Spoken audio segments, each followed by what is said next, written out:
पुण्यातील वाहतूक कोंडीच्या प्रश्नावर आज पोलीस आयुक्त अमितेश कुमारांच्या उपस्थितीत महत्त्वाची चर्चा झाली।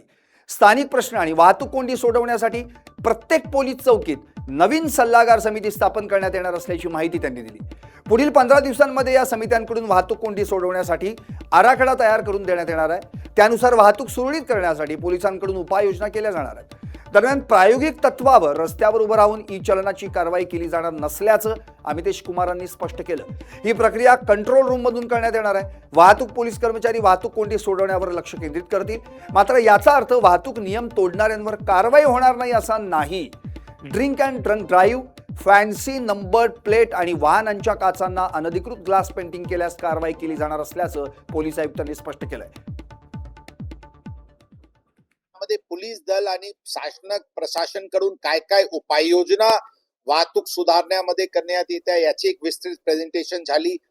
आमची पुढे काय रूपरेखा राहणार आहे त्याच्याबद्दल चर्चा झाली आणि त्या अनुषंगाने शहराचे जे कंजेशन कोशंट आहे ते सुधारण्याचे दृष्टिकोन, सुधारण्याचे मुद्दा हे पोलीस दलांसाठी, वाहतूक पोलिसांसाठी एक प्रायोरिटीचे विषय राहणार आहे।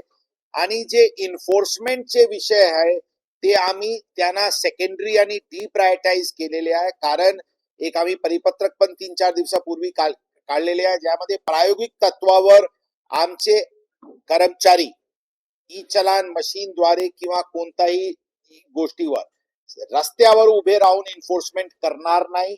जे काही इन्फोर्समेंट गरजेचे आहे ते कंट्रोल रूमचे मार्फतीने, सीसीटीव्ही कॅमेराज आणि टेक्नॉलॉजीचे मार्फतीने होईल। त्याचबरोबर पीटीपी ऍप मध्ये जे कॉमन सिटीजन्स जे व्हायलेशन्स रिपोर्ट करतात त्या अनुषंगाने त्याच्यावर इन्फोर्समेंट होईल। आमचे पूर्ण मनुष्यबळ फक्त वाहतूक डिकंजेस्ट करायसाठी प्रयत्न करतील। प्रमुख चौकात प्रमुख वेळी उपस्थित राहून आणि त्यांचे हद्दीचे एक सुधारणा आराखडा ते पुढचे 15 दिवसात तयार करून ते आम्हाला देतील, जेणेकरून डिकंजेशनला प्रायोरिटाइज करून आणि इन्फोर्समेंटला डिप्रायोरिटाइज करून थोडा ही एक्सपेरिमेंटल बेसिसवर उपाययोजना सुरू करण्यात आलेली आहे। त्याचे प्रत्यक्ष एक्सपेरिमेंट बघून पुढचे कालासाठी त्याच्याबद्दल निर्णय घेण्यात येईल। एक विशेष बाब लक्षात ठेवावं लागेल की इन्फोर्समेंट डिप्रायोरिटाइज करणे म्हणून म्हणजे व्हायलेटर्सला आम्ही मोकळा सोडत आहे अशी गोष्टी